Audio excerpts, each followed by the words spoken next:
Bienvenue à cette émission Questions d'actualité. Aujourd'hui, nous recevons le professeur juriste environnementaliste. Il s'agit du professeur Hilaire Kabouya Kabea-Chilobo, professeur d'université. Bonjour professeur. Bonjour cher Charles. Oui. Pour les auditeurs et les téléspectateurs, disons que vous êtes docteur en droit de l'homme et gestion de l'environnement de l'université de Bangui. Après votre diplôme d'études approfondies à l'université de Kinshasa et votre licence à l'université de Mbuji-Mayi en droit, vous êtes également de Lubumbashi. Vous êtes expert formé à l'école régionale supérieure des magistratures des États membres de l'OADA et donc à Porto-Novo au Bénin. Vous êtes également avocat au barreau de Mbuji-Mayi et de Kinshasa-Gombe.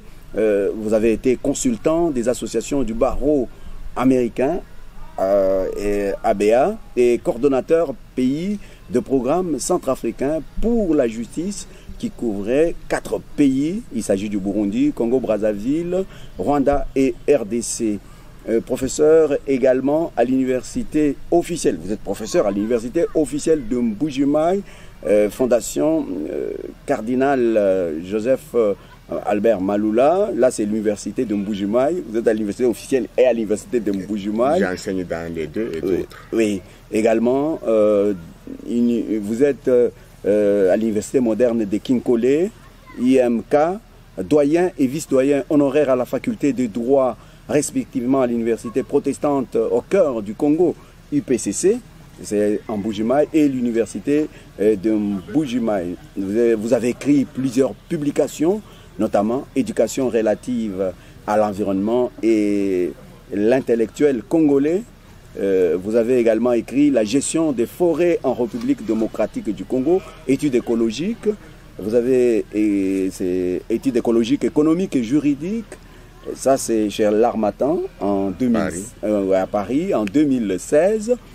Vous avez écrit également l'introduction générale à l'étude de droit, contexte africain et congolais, publié chez Mediapol à Kinshasa en 2018, sans compter de multiples articles scientifiques. Donc, vous participez aujourd'hui au colloque interdisciplinaire de Ngandajika. Vous avez également beaucoup d'autres formations et animations d'innombrables séminaires ou sessions, une vingtaine au total. Professeur, au tout pays ça, et en dehors du pays. Et tout ça, ça fait quoi pour un professeur? On a parlé de voir la tête d'un professeur. C'est beaucoup de publications à la fois, en peu de temps. Professeur, comment vous faites? C'est cela pour rejoindre la pub que j'ai suivie sur Ditunga en rapport avec ces colloques interdisciplinaires. J'ai aimé, et il y a des auditeurs qui ont aimé la phrase de l'abbé recteur Apollinaire qu'il faut chercher à voir la tête d'un professeur. Et voir la tête d'un professeur, c'est communier à l'intelligence du professeur, cette intelligence matérialisée entre autres à travers les publications. J'ai 4 livres, vous en avez l'échantillon devant vous, plusieurs articles, j'en compte par vingtaine, beaucoup de conférences données au pays et en dehors du pays, des formations données dans beaucoup de sphères, aux magistrats, aux avocats, sur la justice environnementale et autres. Et donc voilà, être professeur, c'est être tout le temps dans la lecture et dans l'écriture. Nous allons revenir sur la culture du livre qu'on sort, si le temps nous le permet. Vous êtes en Ngandajika pour le premier colloque interdisciplinaire de Ngandajika. Un colloque en milieu rural. Professeur, vous arrivez. Qu'est-ce que ça vous fait, vous, de vous retrouver en Ngandajika pour un colloque scientifique de ce niveau?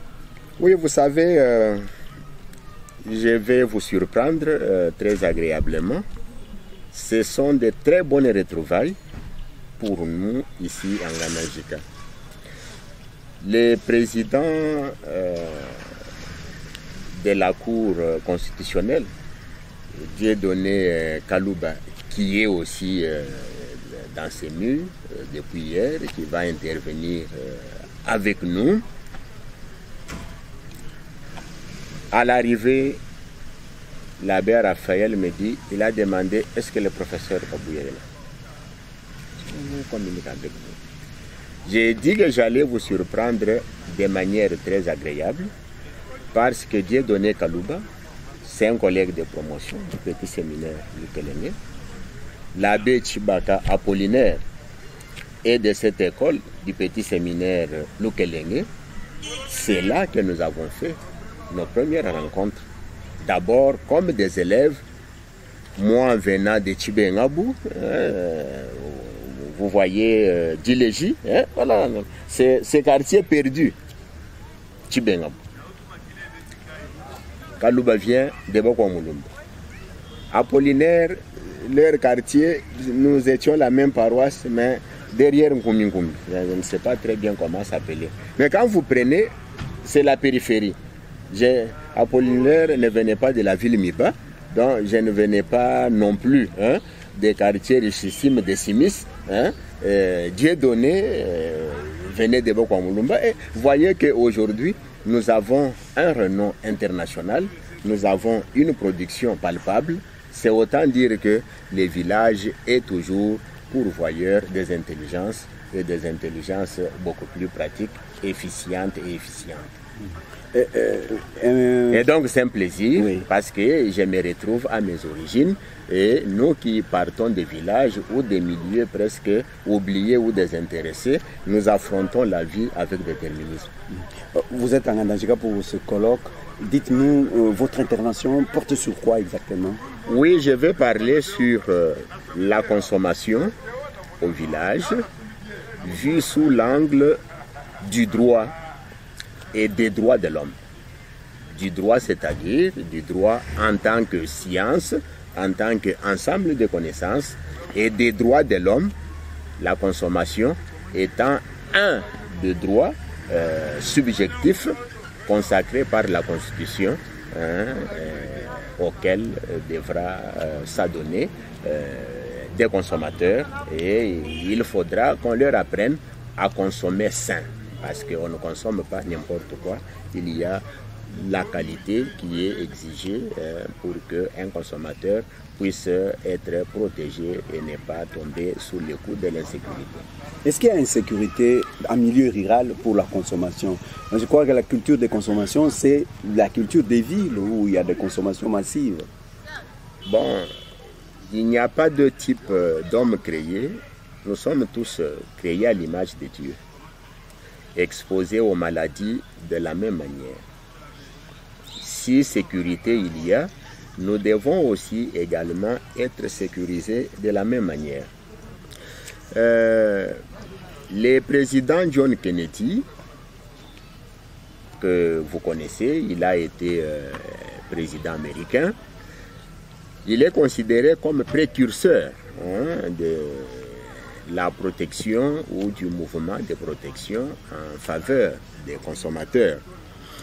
John Kennedy, en 1962, fait une petite déclaration qu'il adresse au Congrès américain. Voilà ce qu'il écrit dans cette déclaration. Nous sommes tous consommateurs. Malheureusement, les consommateurs restent économiquement les groupes les mal organisés. Et pourtant, ajoute-t-il, c'est lui qui contribue le plus à l'économie nationale. À partir de cette déclaration de John Kennedy en 1962, qui a été suivie d'autres actions, notamment le consumérisme, qui est un mouvement en faveur des protections des consommateurs, qui a en sa tête Rolf Nader. Il a été dégagé à partir des actions de Rolf Nader, qui est le précurseur du mouvement des consuméristes, donc des gens qui plaident en faveur de la protection des consommateurs. Et à partir de la déclaration de John Kennedy, il a été dégagé 8 droits fondamentaux pour les consommateurs ou pour la protection des consommateurs. Le droit à la sécurité des biens consommés. Les produits que vous consommez ne sont-ils pas une menace pour votre vie ou pour votre santé? Je prends un exemple.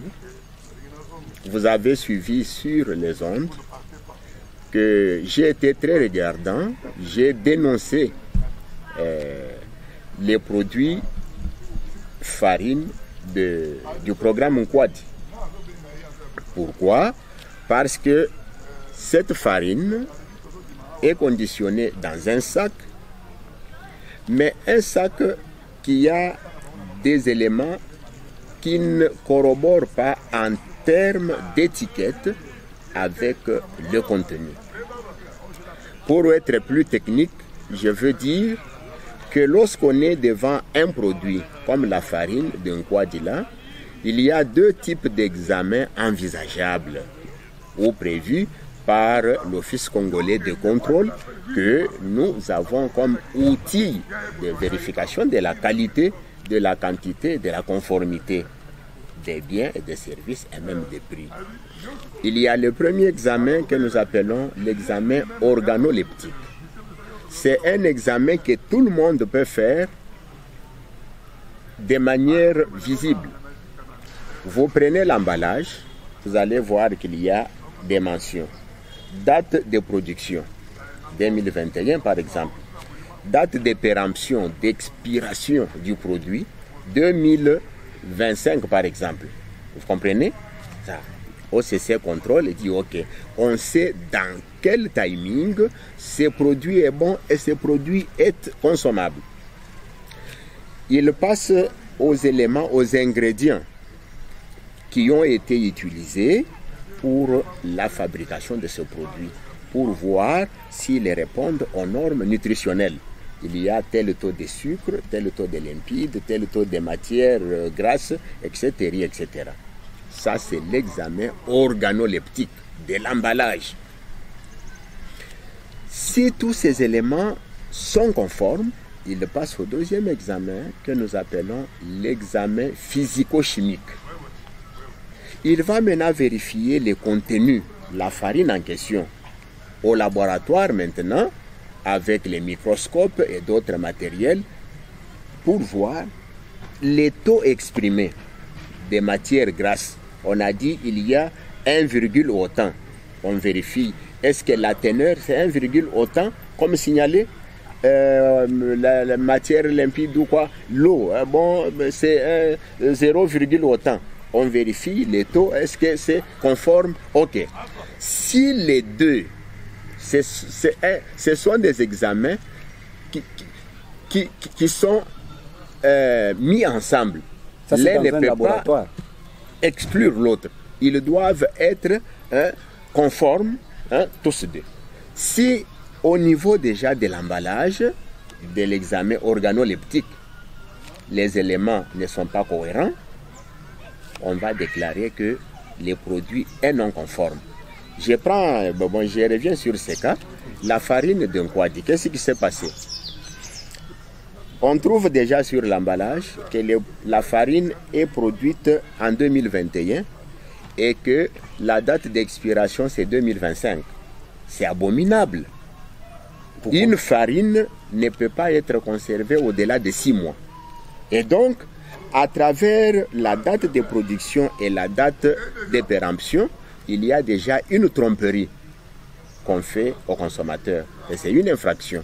Et regardez, donc vous allez acheter une farine vous disant que celle-ci par rapport à d'autres farines, elle a une très longue durée. Regardez, nous sommes en Anajika, les mamans peuvent vérifier.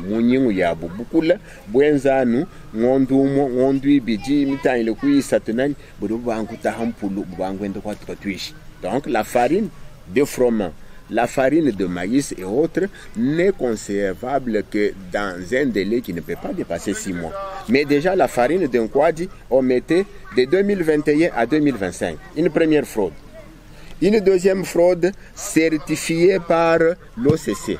Alors que les processus des contrôles de l'OCC ne commencent qu'avec les prélèvements des échantillons. Avant même que les échantillons ne soient à la fabrication déjà des sacs, on avait déjà mis ça. Ça veut dire que c'était une fraude et c'est même un comportement ou une pratique anticoncurrentielle. Comprenez? C'est une concurrence déloyale, on trompe et voilà pourquoi nous venons ouvrir l'œil et les bons du consommateur pour que la concurrence entre les professionnels n'arrive pas à lui faire consommer n'importe quel produit. Ça, c'est le premier droit du consommateur. Il doit être sécurisé du point de vue produit qu'il consomme. Et qu'est-ce qu'il consomme comme produit? Il n'y a pas qu'un aliment qui peut être un produit impropre ou non conforme. L'homme consomme plusieurs choses et dans plusieurs secteurs. Nous consommons les habits. Vous savez qu'il y a des habits de bonne qualité et de mauvaise qualité. Nous consommons les chaussures. Entendez,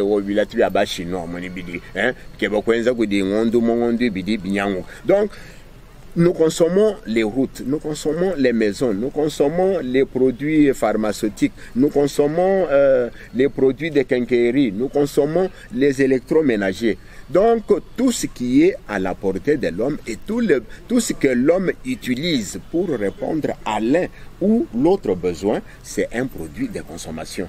Nous consommons même l'éducation. J'ai dit à mes étudiants, tout le monde crie que je vais faire l'université, on doit mettre l'université chez moi. Nous, Charles, nous nous sommes retrouvés avec vous à Lubumbashi, que je ne me trompe. À l'époque, nous n'avions que 3 universités.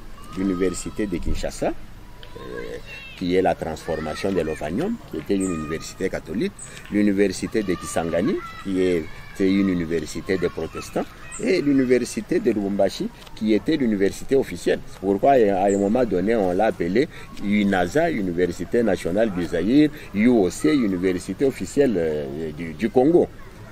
Et nous avions été avec vous là-bas. Vous avez vu, les doyens, il a des bureaux, les professeurs ont des bureaux, parce que quand je dois traiter avec un étudiant, une étudiante, ça doit être dans mon bureau. Le travail, c'est à mon bureau, ce n'est pas chez moi à la maison. Bon, je suis enseignant, dit-on. Citoyen, allez, venez me voir à Ditung. Est-ce que Ditung, c'est là qu'il y a le bureau des enseignants? Alors maintenant, vous êtes avec l'étudiante, la bière est là-bas, le travail là-bas. Vous cotez le travail, vous cotez la bière. Alors, vous comprenez que même l'éducation, c'est un produit. Aujourd'hui, vous voulez étudier. Vous étudiez dans quelles conditions? Vous êtes dans quel type d'amphithéâtre? Vous êtes dans quel type d'auditoire? Quand les passants sont en train de défiler ou de traverser, leurs bruits sont-ils insonorisés dans le bâtiment où vous trouvez? Vous êtes 500 ou au-delà. Quand le professeur parle, est-ce que vous avez la conditionnalité acoustique qui vous permettre de l'entendre et lui aussi de s'exprimer sans s'exposer aux maladies? Donc voilà autant de questions qu'on doit se poser par rapport à la qualité et à la conditionnalité de la consommation. Nous avons à la suite de ces droits, nous pouvons citer aussi les droits à l'information. Vous devez être informé. Vous voyez, c'est pourquoi quand vous devez manger les biscuits, manger la sardine, vous trouverez toujours qu'il y a les écrits. Même l'eau que vous buvez, Safi, regardez, il y a toujours des écrits, on vous renseigne. Vous devez avoir, le consommateur doit être protégé par rapport à l'environnement. Donc il doit vivre, il doit évoluer dans l'environnement sain. Voilà, je ne sais pas vous citer tous ces droits, vous allez les retrouver repérés dans ces livres. Donc c'est pour vous dire que la consommation, c'est un domaine où on doit être plus regardant aujourd'hui parce que toute la vie de l'homme qui est liée au développement est liée à la résolution des problèmes qui se présentent à l'homme et il doit les résoudre de la manière à ce que sa vie et même son cadre de vie ne soit pas contaminé ou ne soit pas détruit. Alors, je vais mettre en lien cette consommation avec le droit. Et le droit auquel je vais me référer, c'est le droit congolais de la consommation, en tant que branche, en tant que somme de connaissances. Et je vais prendre maintenant les droits de la consommation, essayer de les... Qu'est-ce que j'ai dit? Je prends la consommation en tant que fait, essayer de les mettre dans la moule ou dans l'ensemble des droits subjectifs de l'homme. Et pour voir comment ces droits-là est protégé par rapport à d'autres droits, évidemment, je commencerai par parler des droits de l'homme en général, de les classifier. Nous avons 3 générations des droits de l'homme. Nous avons la première génération, c'est la génération des droits politiques et civils. Nous avons la deuxième génération, c'est droits économiques, sociaux et culturels. Et enfin, nous avons une dernière génération qui est venue du souci de protéger l'environnement, du souci de faire un développement durable que nous appelons les droits collectifs. Donc voilà, vous m'avez présenté comme un docteur en droit de l'homme et gestion de l'environnement. Et donc, c'est ma matière à boire de chaque jour.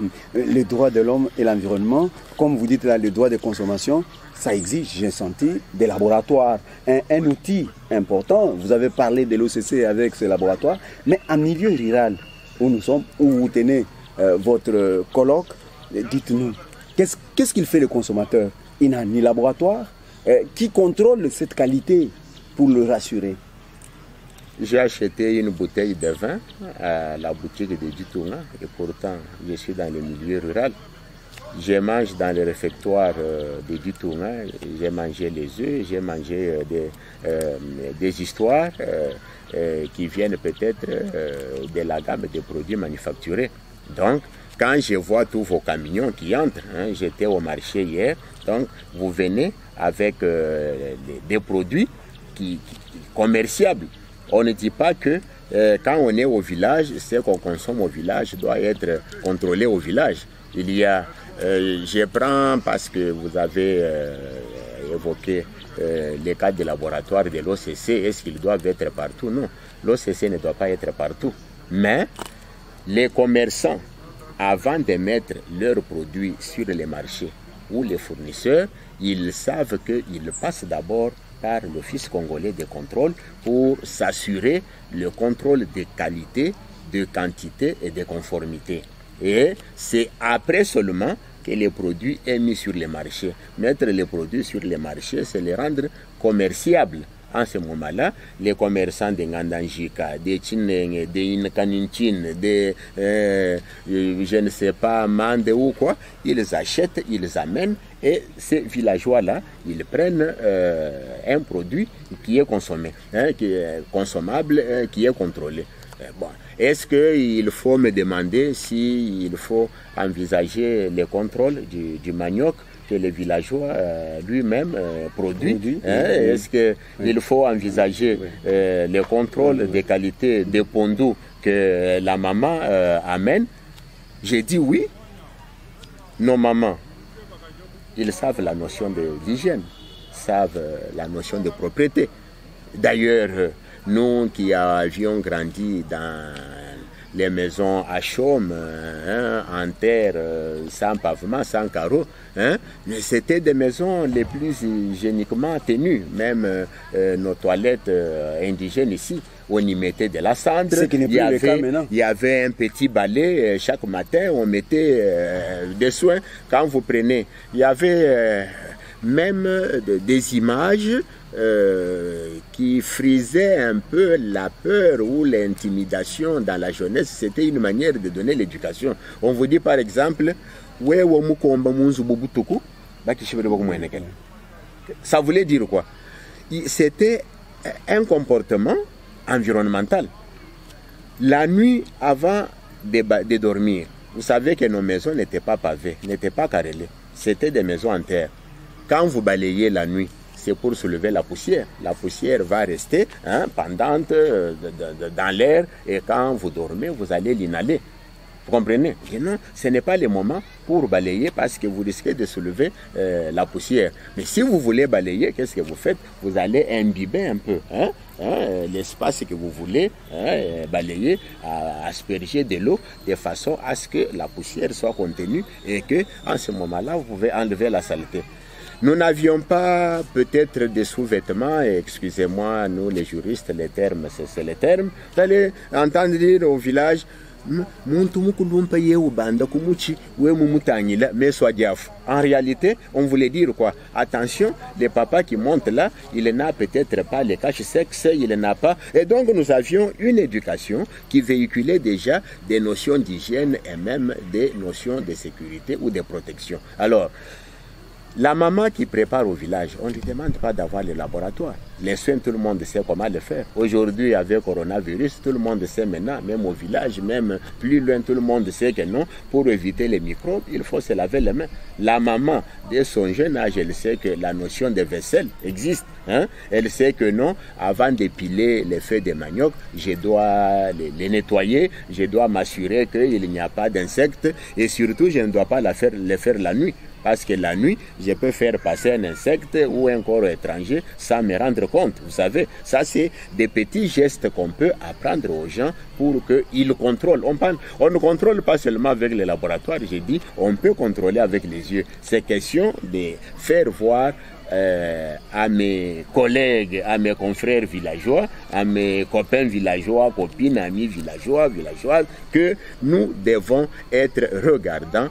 Lorsque nous devons préparer, nous devons être regardants. Lorsque nous devons manger de façon à ce que nous ne consommions pas des histoires qui peuvent exposer notre corps et notre santé à des maladies. Vous disiez tout à l'heure que le consommateur n'est pas organisé. Vous avez fait ce constat. C'est ce qui arrive, même surtout encore en milieu rural. Les consommateurs ne sont pas organisés. Que faire pour organiser les consommateurs? Est-ce que c'est par ignorance de ce droit de consommateur ou plutôt c'est parce que les gens ne savent plus se mettre ensemble? Non, c'est plus par l'ignorance de ce droit. C'est un des nouveaux droits. C'est un droit qui s'est autonomisé il n'y a pas longtemps et que beaucoup de juristes n'ont pas nécessairement appris.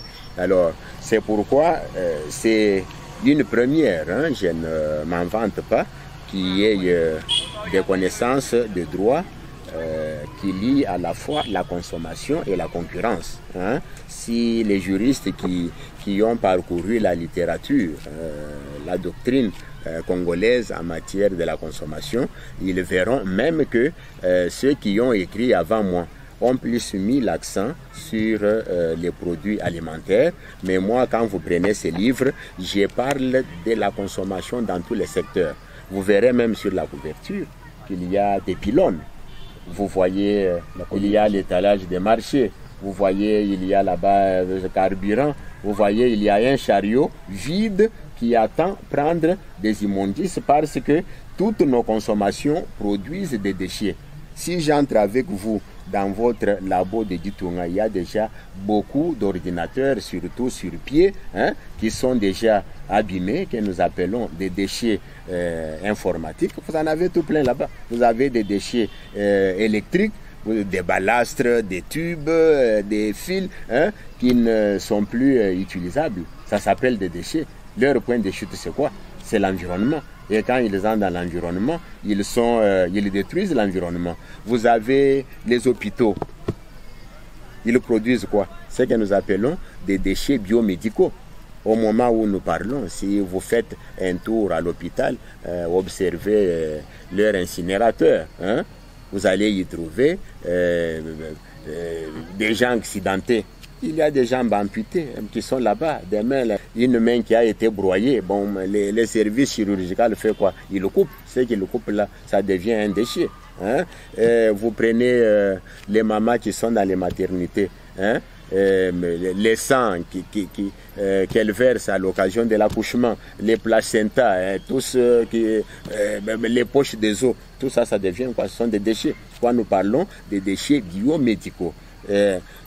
Les pharmacies, vous avez des poches de soluté, des seringues, des flacons, hein, des médicaments. Hein. Quand vous les avez utilisés, ce sont des déchets. Et en fin de compte, à Ditunga, au restaurant, là, on est en train de manger. Hein, des têtes, des Mpiodi, des Thomson, des feuilles en aluminium, tout ce qui a entouré les décors, hein, des fêtes. après, ça devient quoi? Ça s'appelle des déchets. Hein? Il faut savoir les gérer. Comme ça que dans ces livres, non seulement que je parle de toutes sortes de déchets pharmaceutiques, biomédicaux, électroménagers, électriques, les déchets que je classe en déchets biodégradables et non biodégradables, toutes sortes de ces déchets, il faut savoir les gérer. C'est pourquoi j'ai même prévu un chapitre dans ce livre sur l'incidence de la consommation sur l'environnement. Et donc, quand nous avons terminé à consommer les outils informatiques, les médicaments, les habits, les chaussures, tout ce que nous consommons, il n'y a rien qui ne soit consommé, et toute consommation appelle production de déchets. Et ces déchets-là, regardez à côté de nous là, ces pneus, ce sont des déchets. Heureusement, on les a consommés dans des garages. Les véhicules, quand on les a consommés, ils deviennent des épaves. Bon, il faut les recycler. Regardez, on a trouvé une bonne stratégie.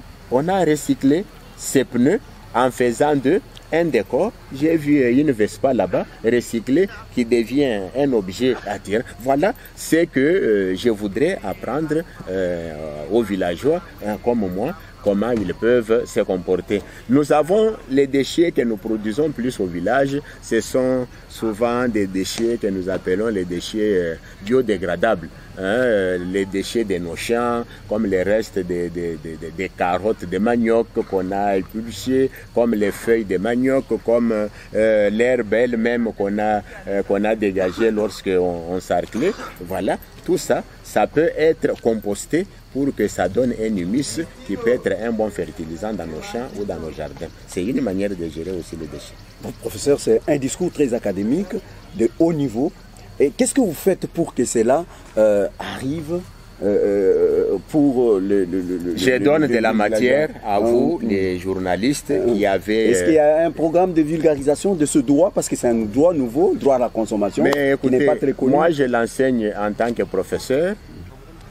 Je vends les livres à qui veut acheter. Vous avez des organisations de la société civile. La vulgarisation, c'est pas... Moi, j'ai déjà vulgarisé en mettant mes connaissances là-bas. C'est à la population, aux villageois d'acheter les livres. J'ai laissé 2 à Ditounga pour la bibliothèque. Merci beaucoup, même pour la radio, vous nous avez donné. Merci beaucoup. Mais celui qui voudra l'acheter, c'est un livre de 384 pages qui ne coûte que $50. Celui-là, la gestion des forêts en République démocratique du Congo, études écologiques et économiques et juridiques, c'est un livre qui intéresse au plus haut point les villageois, parce que les forêts ils sont au village, ils ne sont pas en ville. Et pourtant, ce sont ceux de la ville qui viennent décimer vos forêts et même prendre des dividendes auxquels vous n'avez pas droit. Vous devez connaître ce droit. C'est un livre de 580 pages. Je l'ai publié à l'Harmattan Paris en 2016. Malheureusement, vous voyez le prix, il est là-bas, 45 €, mais je ne sais pas le faire venir ici. Il faut faire la commande. Ceux qui veulent bien le commander, entrez seulement sur Google, tapez mon nom, Hilaire Kabouya. On va vous montrer toutes les librairies européennes qui vendent ces livres. Vous voyez mon frère Pitch Banda passer même par lui parce qu'il est ici. Il peut amener votre argent, vous l'achetez. Il peut bien entrer à la librairie L'Harmattan. Je le connais. Avec son humour. Vous pensez qu'il n'y a que vos frères qui peuvent écrire. Kabouya, il est wallon, il est flamand. Alors, parce que beaucoup qui m'ont lu dit, on ne pensait pas que vous pouviez aussi publier aux éditions L'Harmattan. Et donc, ils peuvent l'acheter en ligne. J'ai écrit parce qu'aujourd'hui, la vie de l'homme est liée à la prévoyance. J'avais parlé de mon ami Dieudonné, président Kalouba, avant qu'il ne devienne président. Il a mené un procès, Camer, tout ça. Il a parlé de la théorie de la preuve en toile d'araignée.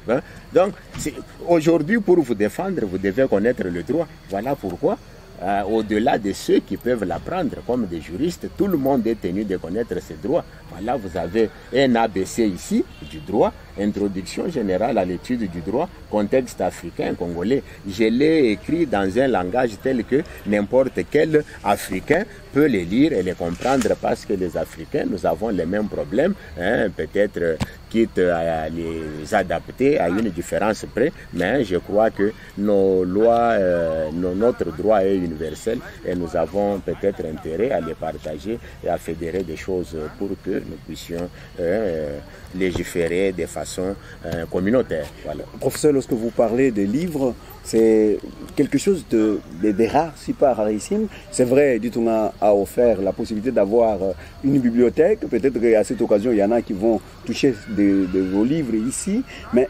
lorsque vous parlez de ce droit à la connaissance, droit d'avoir des livres, c'est quelque chose de rare chez nous. Que faire pour que les consommateurs des livres puissent vraiment accéder aux livres chez nous? Quelle idée vous avez, parce que vous en produisez? Non, je félicite déjà Ditunga parce qu'il fait déjà un travail qui attire l'intellectualité. Il a des éditions où on peut même publier gratuitement selon les informations que j'ai eues de mon collègue Apollinaire. Mais je pense que ce qui est une très bonne chose, c'est de savoir qu'on ne se forme pas sans passer par la lecture. Et les Blancs ont même dit, quand vous voulez cacher quelque chose aux nègres, faites quoi? Cachez-les dans les livres. Hein? C'est toujours courant aujourd'hui. Voilà. Tout ce que nous avons comme recherche, si vous voulez vous voulez connaître vos droits à la consommation, mais ils sont là-bas. Quelle est la procédure pour réparer lorsque ces droits ont été violés? C'est dit là-bas. Il y a les mécanismes, par exemple, de l'article 258, tout fait quelconque de l'homme qui cause dommage à autrui oblige celui par la faute duquel il est arrivé à les réparer. Mais il faut lire, mais ce sont vos droits. Regardez notre ami Kamer, il se défendait avec beaucoup de prétentions, croyant savoir plus que ceux qui les jugeaient ou plus que ceux qui étaient opposés à lui. Mais s'il s'était donné la peine de lire, et je vous dis qu'après ce procès-là, nous avons eu beaucoup d'étudiants en droit et même notre passage ici fera que nous en ayons davantage. Mais tout le monde ne peut pas venir faire le droit, mais il peut se cultiver en droit. Se cultiver en droit, ça signifie acheter les livres. Moi, quand vous venez dans ma bibliothèque, comme je suis juriste environnementaliste, et l'environnement, c'est le carrefour des sciences, géographie, botanique. Vous arrivez dans ma bibliothèque, vous trouvez toutes sortes de livres. J'ai écrit sur les forêts, je ne suis pas un géographe. Ça veut dire qu'aujourd'hui, si Moulanga la parle, hein, je suis plus près de son discours. Mais je ne vais pas être plus détaillant comme lui. Et même si je dois les juger comme géographe, hein, je suis bien outillé parce que ma discipline me le permet. Il n'y a que le droit et les juristes qui jugent au monde les gens de tout secteur, de tout domaine, médecins, ingénieurs, journalistes. C'est pourquoi nous avons deux droits qui coiffent tous ces domaines-là. Et les juristes, c'est la personne qui doit apprendre le plus que tous ses concitoyens parce que c'est lui qui les juge, c'est lui qui les sanctionne. On sait qu'il y a aussi des paysans, des villageois, des gens à la recherche, par exemple, de sauterelles, de rats, qui, par exemple, mettent le feu aujourd'hui, le feu de brousse.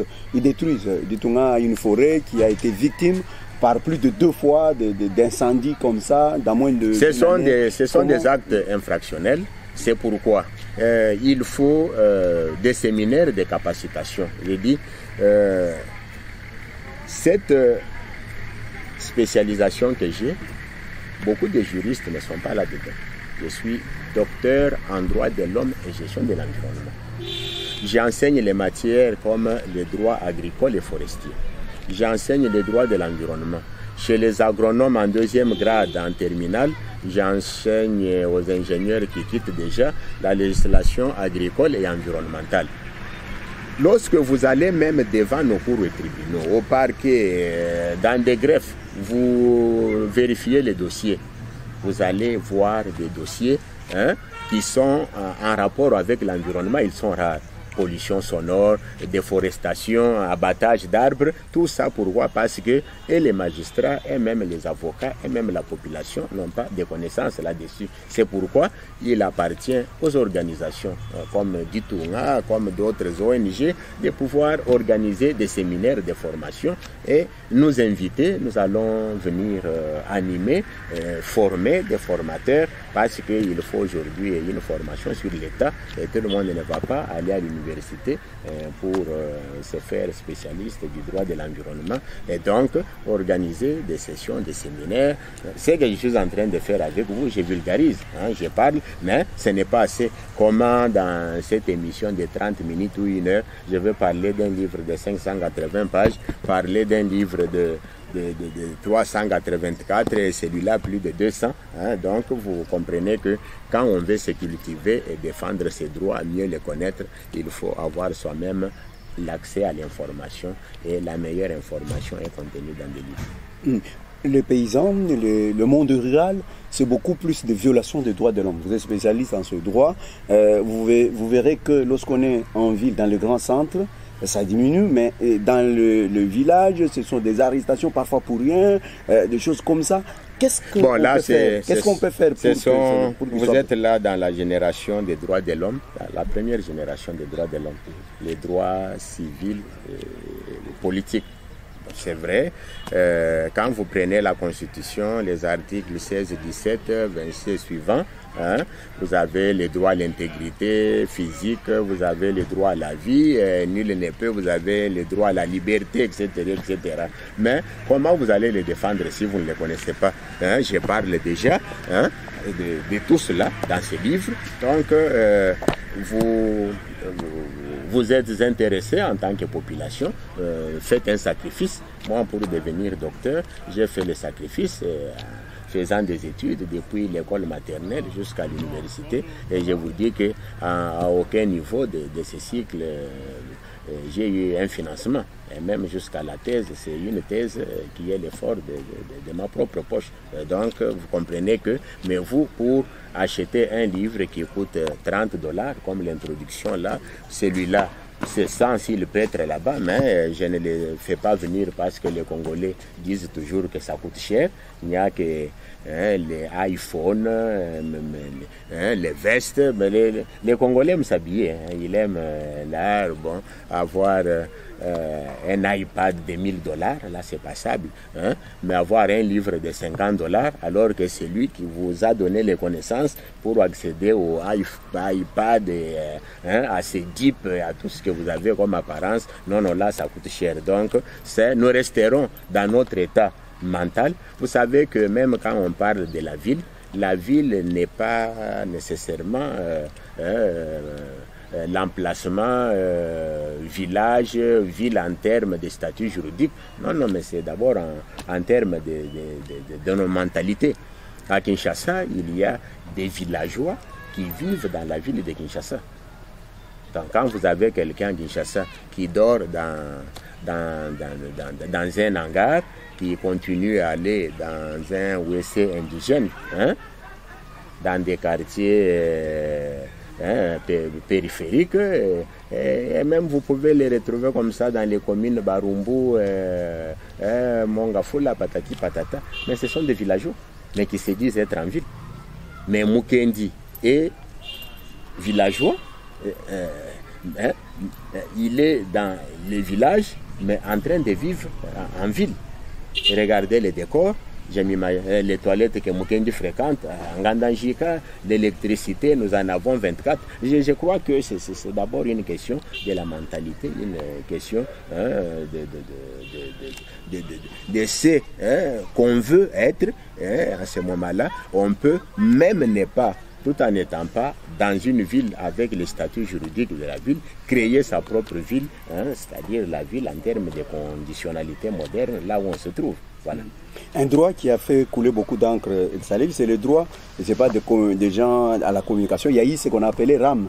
Ça fait du bruit, ça fait... Est-ce qu'il y a eu un droit violé là-dedans? Oui, il y a... Vous savez, j'ai fait beaucoup d'efforts. Peut-être on n'a pas assez de temps pour parler. Vous venez d'apprendre que RAM a été suspendu ou retiré déjà pour les appareils de la deuxième génération.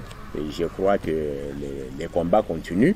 Vous êtes informés qu'il y a des tonnes et des tonnes de vivres qui vont entrer. Vous êtes informés des mesures gouvernementales de baisse des prix. J'ai travaillé énormément avec les ministres du commerce extérieur. Jean-Lucien Boussa, le mot qu'il a baptisé, il a acheté un gros lot. L'OCC lui-même, qui est un organisme de contrôle. Son DG était là parce qu'il travaille sous la tutelle du ministre du Commerce extérieur. Ils ont acheté une centaine de livres pour leurs agences, leurs directions. Je crois qu'il n'y a pas une direction ou une agence de l'OCC à travers le pays où vous passerez que vous ne trouverez pas ces livres. Parce que je parle même en grande partie de l'OCC parce que l'organe de l'État qui protège mieux les consommateurs dans un pays, c'est l'Office congolais de contrôle qui travaille avec d'autres agences internationales avec des normes comme ISO et consorts. Vous comprenez que tout ce que les ministres ont pu découvrir, et j'ai même son mot qu'il avait donné, il a même souhaité, il m'a recommandé que je fasse déjà un projet ou une proposition de loi sur le code de la consommation en République démocratique du Congo, parce que nous n'en avons pas, à l'instar du code français et d'autres pays. Nous avons des petits textes ça et là de manière éparse et qui sont presque déjà dépassés et inadaptés. Donc, les informations apportées par ces livres depuis mai sont en train d'être boostées et prises en compte par le gouvernement de façon à améliorer les conditions du consommateur congolais. Dans l'état actuel des choses, que peuvent faire les consommateurs qui sont en milieu rural? Selon vous, quel conseil vous leur donnez? Bon, écoutez, pas seulement en milieu rural, même en milieu urbain, ils ne sont pas organisés.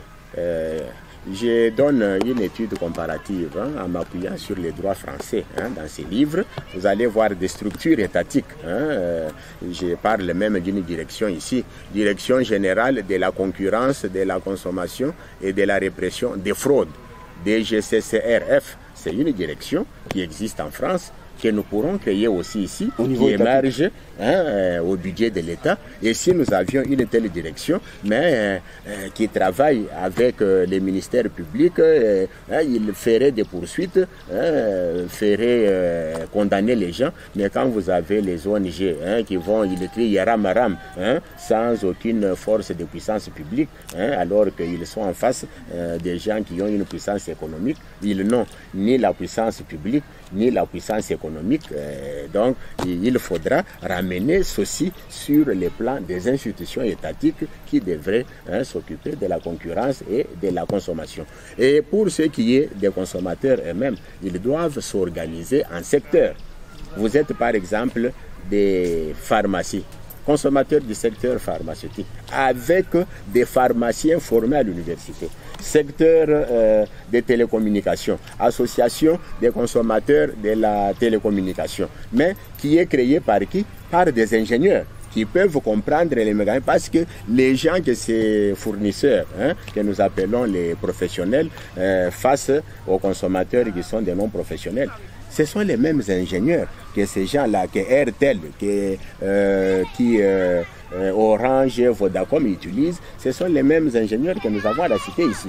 Et ils savent comment coder, ils savent comment décoder. Et ils sont prêts à savoir, lorsqu'il y a une tricherie ou une fraude, savoir la situer. Mais vous n'êtes pas ingénieur agronome, ingénieur informaticien. Vous créez, non, je suis président de l'association des ingénieurs de consommation. Mais qu'est-ce que vous allez comprendre? On va continuer à vous rouler. Vous n'êtes pas agronome. Oh non, association des consommateurs des produits vivriers. Qu'est-ce que vous allez comprendre? Donc, nous conseillons aujourd'hui, à l'instar d'autres pays, que les consommateurs s'organisent secteur par secteur. Je donne un exemple, parce que vous avez parlé des rames. C'est plus facile. Ces unités coupées ou volées ou escroquées, tout ça, on vous en coupe 50. Est-ce que vous-même, en tant que Mukendi Charles, vous allez engager les frais d'avocat et de justice pour aller réclamer l'argent de 50 unités? Mais si vous êtes un groupe, vous allez mutualiser les moyens. Vous êtes par exemple 1000, vous êtes 2000. chacun peut donner 50 000 francs, par exemple. Vous cotisez, vous donnez à un cabinet d'avocats. Les cabinets d'avocats actionnent en justice l'entreprise en question, une action en paiement des dommages et intérêts, parce que je peux démontrer, s'agissant de moi-même, que non, les 50 unités qu'on m'a coupées, je voulais les mettre pour savoir la santé de maman dont j'avais de nouvelles nouvelles. N'ayant pas eu l'occasion de l'appeler, elle en est morte. C'est un dommage affectif, réparable. Moi, mes 50 unités, je voulais envoyer les Minerval à l'enfant, savoir les taux ou les mains, non, ne les ayant pas envoyés, l'enfant n'a pas présenté sa session. Vous comprenez? C'est tous ces dommages qui vont être globalement appréciés et les juges vont déterminer un montant. Il peut par exemple vous allouer 100 000 $. Et lorsque vous allez vous diviser par 100, vous qui vous étiez cotisé pour, mais vous pouvez vous en sortir chacun avec 1 000 $ ou 10 000, vous aurez gagné. Donc aujourd'hui, la seule manière de faire, c'est de s'organiser et puis mener des actions en justice et on va vous respecter. Bon, on allait peut-être parler aussi de la justice elle-même, mais on va terminer quand même. On va terminer. Je vous ai pris suffisamment de temps. Merci pour beaucoup. Mais dites-moi, professeur, vous êtes trois professeurs d'une même promotion et c'est un hasard. Est-ce que vous pensiez devenir professeur? Professeur Chubaka, professeur Kalouba, professeur... peut-être que vous ne savez pas tout le monde de votre promotion. Il y en a d'autres peut-être encore. Mais dites-moi, est-ce que c'est un hasard que ce soit des gens de même promotion comme ça? Non, vous savez, on est d'abord professeur. On est journaliste. Et on fait maintenant un effort pour répondre au profil d'un journaliste. On mène maintenant les efforts pour répondre au profil d'un professeur. On est avocat. On va se demander, mais qu'est-ce qu'il faut faire? Même si vous dites non, vous allez faire le droit. Même mais qu'est-ce qu'il faut faire? Non. Quand vous allez étudier, faites un effort pour avoir un pourcentage au-dessus de la moyenne, distingué. Et je crois que c'est cet effort-là. Nous y sommes allés, en tout cas c'est mon cas. Quand vous causez avec tout le monde de ma promotion au niveau de l'université, je vais surprendre peut-être les amis élèves qui s'inquiètent peut-être du pourcentage au niveau des exétats. À mon époque, j'ai eu le diplôme d'État en 1983. Demandez-moi, Charles, avec quel pourcentage? Avec 50%. Mais à Lubumbashi, où je suis allé, quand je me suis trouvé en face des correcteurs non anonymes, parce que les examens d'État, c'est quelqu'un qui ne vous connaît pas, qui a d'autres motivations, qui corrige. Il peut vous donner plus parce qu'il somnole, il peut vous donner moins parce qu'il est fatigué, ou il peut vous en donner davantage parce qu'il est motivé, vous comprenez? Maintenant, c'est au niveau de l'université que j'ai appris à apprécier réellement mes vraies connaissances. Et moi-même, j'ai pris la chose au sérieux. Moi, je n'ai jamais connu la couleur de la deuxième session. Et je me rappelle qu'à l'université, je suis parmi les étudiants, les derniers étudiants à bénéficier de la bourse. Vous voyez notre bourse là, avec Samafundu, j'en ai bénéficié à partir du pourcentage que j'ai commencé à réaliser à l'université. Et j'ai continué à voler plus haut jusqu'à terminer le 3e cycle avec 95%. J'ai terminé ma thèse. Alors, une thèse dans un domaine très transversal parce que les livres ici, c'est la publication de ma thèse. Vous voyez que je parle dans un domaine où je ne suis pas nécessairement, qui n'est pas nécessairement un domaine de juriste, où il y a des botaniques, il y a mais que j'arrive à m'en tirer avec 95%. Moi, je suis entré à l'université avec 50%. Donc, c'est pourquoi j'ai dit, on est professeur. Je savais déjà, tous mes collègues de l'université, quand ils apprennent que je suis professeur, ils disent non, celui-là, nous savions qu'il allait l'être. Mais il y a des professeurs qui se font fabriquer pour les besoins de la cause. Donc, ça, c'est une autre... chacun est jugé à l'œuvre. C'est pourquoi, quand on dit professeur, être éminent professeur, c'est être professeur tout le temps dans les recherches, producteur de livres et d'autres connaissances scientifiques. Donc vous pensez que le ministre n'a pas raison de dire, par exemple, pour faire aujourd'hui la médecine, il faut avoir 70% très bien. Il a totalement raison. Mon cas, il est exceptionnel. Et puis de notre temps, quand j'ai dit mon diplôme d'État en 1983, comptez il y a combien de générations? Il y a une trentaine d'années. Vous comprenez? Et en ce moment-là, vous et moi, nous savons le sérieux qu'il y avait. Il faut avoir un critère objectif. Vous comprenez? Parce qu'aujourd'hui, vous et moi, nous sommes certains que le niveau d'études a beaucoup baissé. Il faut avoir un critère sélectif. On ne dit pas que ceux à qui on a donné 70% aux examens d'État vont terminer les études de médecine. Papa, moi j'ai des étudiants donc qui fuient déjà partir, ils viennent avec 80, c'est à partir du premier graduat. Donc ce n'est pas un chèque en blanc que le ministre leur a donné, il leur a dit non parce que vous avez fait 70%, donc vous serez des médecins. Non, c'est un critère. Il faut à un moment donné dans la société savoir mettre les seuils. Vous comprenez? Et même aujourd'hui, les choses ont évolué, les connaissances ont évolué. Vous êtes en dehors du pays, on ne peut pas vous prendre aux études avec moins de 70%. Vous le savez?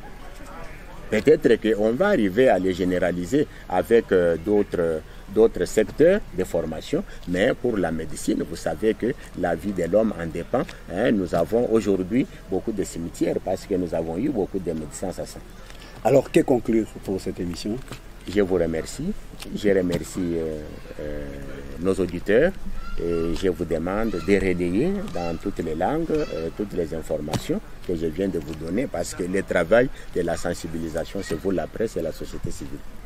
Voilà, aimables auditeurs, ça en est terminé, aimables téléspectateurs également, c'est terminé pour cette émission. Nous vous remercions, nous vous rappelons que nous recevions le professeur Kabuya Kabeya Chilobo. Il est juriste environnementaliste, vous l'avez suivi, merci à vous et à la prochaine.